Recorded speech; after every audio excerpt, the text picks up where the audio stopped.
កាត់អាយុបង10ឆ្នាំធ្វើឲ្យតូចតន់រងតបសាសងវាចាបងនឹងកាត់ទៀម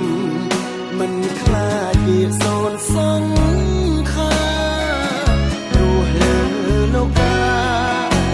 ជីវ៉ាមកស្នេហ៍ម្នាក់គត់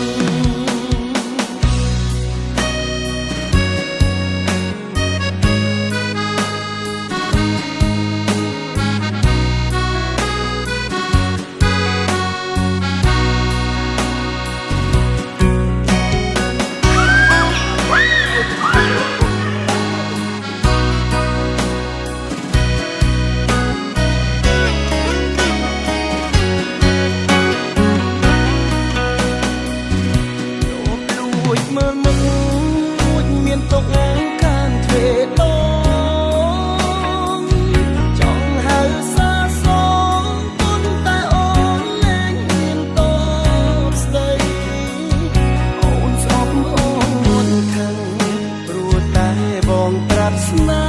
ហ៍ស្រីព្រោះក្នុងហឫទ័យស្រីមិនចង់គិតរឿងស្នេហ៍បើសិនជាអាច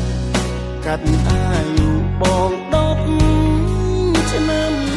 ធ្វើឲ្យតូចតន់រងតបសាសងវាចាបងនឹងកាត់ព្រាមមិនខ្លាចវាសូនសងខារស់លើលោកកាជីវ៉ាមកស្នេហ៍ម្នាក់គត់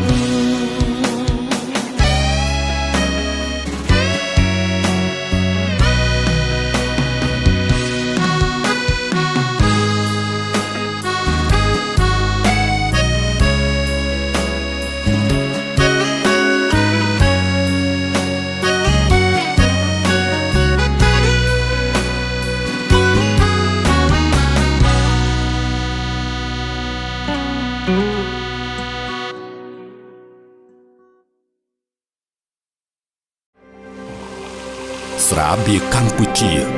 ស្រាបៀរជាតិមោទនភាពជាតិ